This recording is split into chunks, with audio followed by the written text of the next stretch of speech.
السلام علیکم۔ آج کے ایک نیو کہانی کے ساتھ آپ کے سامنے حاضر ہیں۔ شروع کرتے ہیں کہانی کو، سٹوری کو۔ رات کو جب میں مسجد سے دیر سے گھر آیا تو روزانہ کی طرح آج بھی ماں اور بہنوں کے طعنے سننے کو ملے۔ مفت کھاتے ہو اور آوارہ پھرتے ہو، ایک بوڑھا باپ ہے جو کماتا ہے، اب تم ہی کچھ اس کے بڑھاپے کا خیال کرو، اور بڑھاپے میں اسے آرام کی ضرورت ہے، کوئی نوکری کیوں نہیں کرتے؟ بھلا میں کیا جواب دیتا، کیسے بتا دیتا کہ سارا دن مارا نوکری کی تلاش میں پھرتا رہتا ہوں، نوکری نہیں ملتی تو میں کیا کروں؟ اس رات کی باتیں میرے دل میں تیر کی طرح لگیں۔ ہمارے گاؤں سے کچھ دور ایک زمیندار کا تالاب ہے جو 2 کلومیٹر کے فاصلے پر ایک مٹی کا چھوٹا سا ڈھیر پڑا ہوا ہے۔ اس کی مٹی بہت سخت ہے، کئی بار زمیندار نے اسے گرانے کے لیے ٹریکٹر استعمال کیے، لیکن جوں ہی ٹریکٹر اس مٹی کے ساتھ لگ جاتا تو ٹریکٹر کو خود بخود آگ لگ جاتی تھی اور بہت سے ٹریکٹر جل جاتے تھے۔ کوئی بھی نہیں سمجھ سکا کہ ایسا کیوں ہو جاتا ہے۔ کچھ لوگوں کا خیال تھا کہ یہاں بھوت ہے یا سیب کا سایہ ہے، چنانچہ کسی پہنچے ہوئے عامل کو بلایا گیا، اس نے بھی اقرار کیا کہ یہاں پر جنوں کا بسیرا ہے۔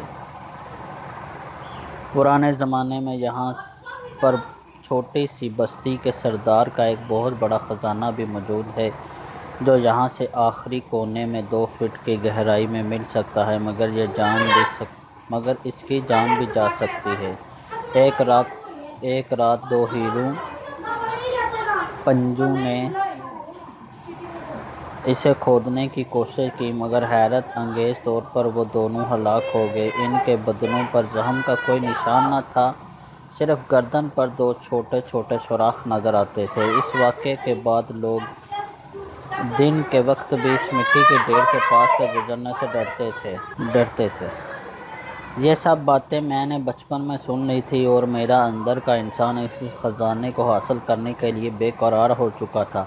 میں یہ بھی جانتا تھا کہ اس میں جان بھی جا سکتی ہے، اس میں جان بھی جانے کا خطرہ ہے، لیکن روز کے طعنوں سے بہتر ہے کہ ایک دن میں ختم ہو جاؤں یا طعنے ختم ہو جائیں۔ میں رات ہونے کا انتظار کرنے لگا۔ جیسے ہی رات ہو گئی میں نے وضو کیا، مسجد کی طرف روانہ ہوا۔ امی اور بہنوں سے کہہ کر آیا کہ میرا ایک دوست میری اخبار کے دفتر میں نوکری کے لیے کوشش کرے گا، ہم دونوں اب جا رہے ہیں۔ چنانچہ میں مسجد آیا، باجماعت پڑھی اور بہت دیر تک خدا تعالیٰ سے کامیابی کے لیے دعائیں مانگنے لگا۔ ٹھیک 1 بجے میں روانہ ہوا۔ جیسے ہی میں نے تالاب پار کیا، ایک انجانے خوف نے مجھے آ لیا۔ دور ہی سے مجھے اس مٹی کے ڈھیر کے آثار نظر آ رہے تھے، کیونکہ چاند پوری آب و تاب کے ساتھ چمک رہا تھا۔ جیسے ہی میں وہاں پہنچا تو پہلے میں عامل کے بتائے ہوئے صحیح سمت کا تعین کرنے لگا۔ جب میں کلہاڑی سے وہ جگہ کھرید رہا تھا تو ایک نسوانی چیخ نے مجھے ڈرا دیا۔ چیخ اس جگہ سے آ رہی تھی جس جگہ میں کھدائی کر رہا تھا۔ میں نے اللہ کا نام لے کر ایک اور کلہاڑی ماری تو اس دفعہ چیخ اور بھی تیز ہو گئی۔ میں نے جلدی آیت الکرسی پڑھنی شروع کر دی تو پورے کا پورا مٹی کا ڈھیر لرزنے لگا اور چیخیں معدوم ہو گئیں۔ میں نے جلدی بیلچے سے مٹی ہٹائی، اس کے بعد مجھے کوئی بھی چیخ سنائی نہیں دی۔ جب میں نے کچھ گہرا گڑھا کھودا تو میں حیران رہ گیا۔ وہاں پر ایک بڑا سا صندوق پڑا تھا جو میری خوشی کا کوئی ٹھکانہ نہ رہا۔ میں نے وہ صندوق اٹھا لیا۔ وہ صندوق کا وزن نہ ہونے کے برابر تھا۔ جب میں نے صندوق کو اچھی طرح سے صاف کیا تو اس پر ایک چھوٹا سا تالا تھا اور عجب سے چند فقرے لکھے ہوئے تھے جسے میں نہیں سمجھ سکا۔ تالا بہت چھوٹا تھا۔ تھوڑی سی زور آزمائی کے بعد تالا ٹوٹ گیا۔ جیسے ہی صندوق کھولا، وہاں پر ایک چھوٹی سی ڈبیا رکھی ہوئی تھی۔ میں نے ڈبیا کو کھول کر دیکھا تو اس میں ایک کالی مورتی پڑی نظر آئی۔ میرے سارے خواب چکنا چور ہو گئے۔ میں ایک بڑے سے خزانے کے خواب دیکھ رہا تھا اور ملی ایک مورتی، کھودا پہاڑ اور نکلا چوہا۔ میں نے وہ مورتی جیب میں ڈالی اور اپنا کلہاڑا اور بیلچہ ساتھ لیا اور ایک بار پھر اس جگہ دیکھا کہ شاید کچھ اور بھی ہو، لیکن یہ کیا، وہاں تو ایسے معلوم ہوتا تھا کہ جیسے کچھ کھودا ہی نہیں گیا۔ حیران دیکھتا رہا کہ ایک طرف سے وہی نسوانی آوازیں آئیں کہ تم نے ہماری مقدس مورتی کو ہاتھ لگایا ہے اور اسے اس ڈبیا سے نکالا ہے، آج سے تمہاری بربادیوں کا دن شروع ہو گیا ہے۔ وہاں سے میں سرپٹ دوڑا، پیچھے سے ایک زوردار قہقہہ سنائی دیا۔ جب میں گھر پہنچا تو امی نے پوچھا نوکری ملی؟ میں نے انہیں تسلی دی کہ کہا کہ 2 دن بعد مل جائے گی۔ امی بہت خوش ہوئی اور مجھے دعائیں دینے لگی۔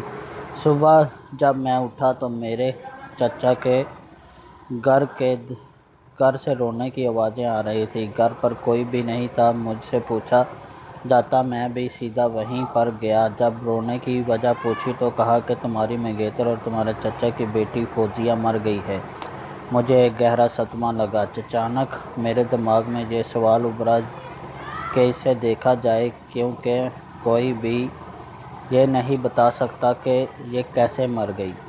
رات تک تو ٹھیک ٹھاک تھی۔ جب میں نے اس کے چہرے پر چادر ہٹائی تو میں لرزا، کیونکہ اس کی گردن پر 2 چھوٹے چھوٹے نہایت باریک سوراخ تھے۔ میرے ذہن میں وہ رات والے واقعے کی باتیں گونجنے لگیں۔ میرا تو خوف سے برا حال ہو گیا۔ میں سب کو روتا چھوڑ کر شہر آ گیا، جہاں پر ایک بہت ہی بڑی مسجد کے امام اور پہنچے ہوئے بزرگ سے ملا۔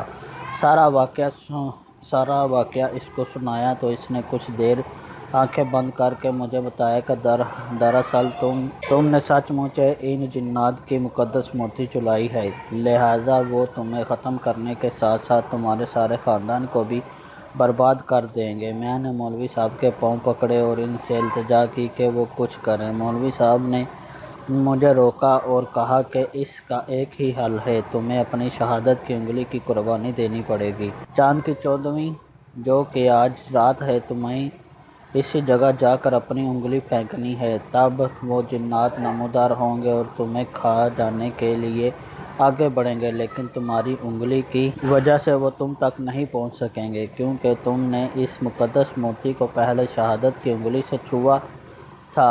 اس لیے سارے جنات تمہاری انگلی کو کھا جائیں گے اور اس طرح جنات کو قرار آ جائے گا اور وہ تمہیں معاف کر دیں گے۔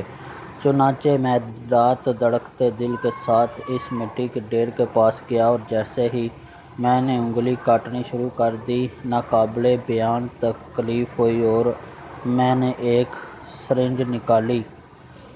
یہ میں نے شہر سے خریدی تھی، وہ سن کرنے کے لیے تھی۔ جیسے ہی میرا ہاتھ سن ہو گیا، میں نے اللہ کا نام لے کر اپنی انگلی کاٹ دی اور اس جگہ پھینکی جہاں میں نے کھدائی کی تھی۔ ایک خوفناک چیخ نے میرا استقبال کیا، وہ مٹی کا ڈھیر پھٹنے لگا، وہاں سے مختلف قسم کے جنات نکل رہے تھے۔ جیسے ہی وہ میرے قریب آئے، اوہ خدا کی پناہ، اتنے خوفناک شکل، دلوں کو لرزا دینے والی آنکھیں، سب کے دانت بڑے بڑے تیروں جیسے، چہرے پر 2 کی بجائے 3 آنکھیں، اور کچھ دیر بعد ان کے قد آسمان سے باتیں کرنے لگے۔ وہ سب میری پھینکی ہوئی انگلی پر جھپٹ پڑے اور اسے کھانے میں مصروف ہو گئے، اور میری حیرت انگیز بات یہ تھی کہ جتنی وہ انگلی کو کھاتے وہ اتنی ہی بڑی ہو جاتی۔ سب کے سب نے وہ انگلی کھا لی اور خوفناک قہقہے اور آوازیں آنے لگیں، اور پھر کچھ دیر بعد وہی نسوانی آواز آئی کہ جاؤ، ہم نے تمہیں معاف کیا، پھر کبھی بھولے سے بھی یہاں کا رخ نہ کرنا، ورنہ تمہاری انگلی کے بجائے ہم تمہیں بھی چٹ کر جائیں گے۔ میں اس جگہ بے حس و حرکت پڑا رہا، پتہ نہیں کہ کب بے ہوش ہوا۔ جب آنکھ کھلی تو اپنے گھر میں تھا اور سب رو رہے تھے۔ وجہ پوچھی تو کہنے لگا، تمہارے ابا اب اس دنیا میں نہیں رہے، اس کو ایک ٹرک نے ٹکر ماری اور ہلاک ہو گئے۔ میری تو دنیا ہی تاریک ہو گئی، اور جب رو رو کر صبر کیا تو پتہ چلا کہ 1 ہفتے بعد تمہیں ہوش آیا۔ میں بہت پریشان ہوا کہ جب جیب میں ہاتھ ڈالا تو وہی منحوس کالی مورتی میرا منہ چڑھا رہی تھی۔ میں سیدھا بازار گیا تو سنار سے اس کی قیمت پوچھی تو اس نے 2 لاکھ بتائی۔ میں نے وہ مورتی اسے بیچ دی اور خود ایک ٹیکسی خریدی، جس سے ہمارا گزر بسر اچھی طرح ہو جاتا تھا۔